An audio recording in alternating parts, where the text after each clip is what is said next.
Hello and welcome, Cultured Bumpkin. Look at that hat. Look at that Edgar Allan Poe shirt. Raven Nevermore.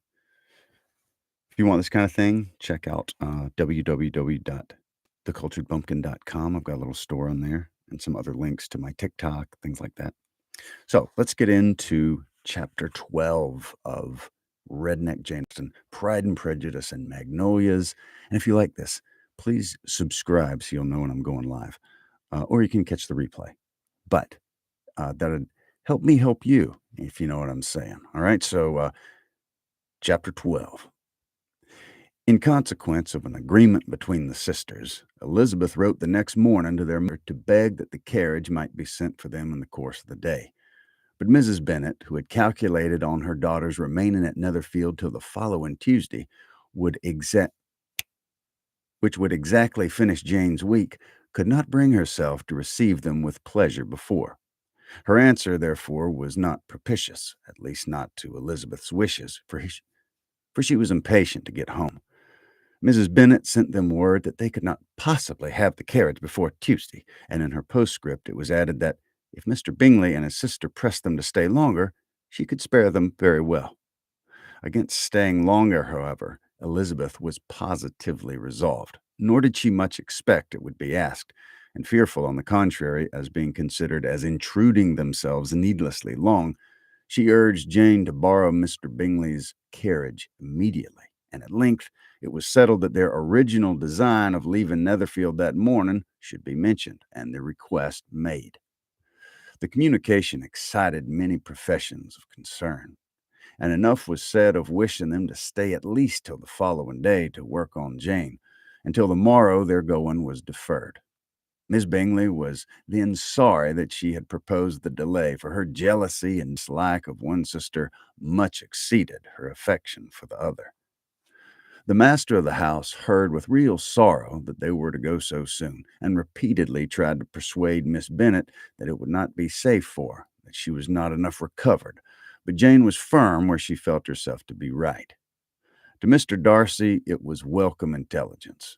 Elizabeth had been at Netherfield long enough. She attracted him more than he liked, and Miss Bingley was uncivil to her and more teasing than usual to himself. He wisely resolved to be particularly careful that no sign of administration should now escape him, nothing that could elevate her with the hope of influencing his felicity. Sensible that if such an idea had been suggested, his behavior during the last day must have material weight in confirming or crushing it. Steady to his purpose, he scarcely spoke 10 words to her for the whole of Saturday, and though they were at one time left by themselves for half an hour, he adhered most conscientiously to his book and would not even look at her. On Sunday, after morning service, the separation, so agreeable to almost all, took place. Miss Bingley's civility to Elizabeth increased at last very rapidly, as well as her affection for Jane, and when they departed, after assuring the latter of the pleasure it would always give to see her either at Longbourn or Netherfield, and embracing her most tenderly, she even shook hands with the former. Elizabeth took leave of the whole party in the liveliest of spirits. They were not welcomed home very cordially by their mother. Mrs. Bennet wondered at their coming, and thought him very wrong to give so much trouble, and was sure Jane would have caught cold again. But their father, though very laconic in his expressions of pleasure, was really glad to see him. He had felt their importance in the family circle. The evening conversation, when they were all assembled, had lost much of its animation, and almost all its sense by the absence of Jane and Elizabeth. They found Mary, as usual, deep in the study of thorough bass and human nature. Maybe that's bass, I'm not sure. Deep in the study of thorough bass and human nature, and had some extracts to admire, and some new observations of threadbare morality to listen to. Catherine and Lydia had information for him of a different sort. Much had been done, and much had been said in the regiment since the preceding Wednesday. Several of the officers had dined lately with their uncle.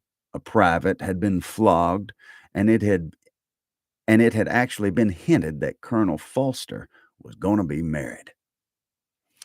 That is chapter 12 of Redneck Jane Austen, Pride and Prejudice, and Magnolias. Thank you very much for listening. If you enjoyed this, I hope you'll listen to the other 11 chapters, get caught up if it's your first time. Please do subscribe and like this and maybe leave a little comment. Um, I really appreciate you listening, and I will see you next time.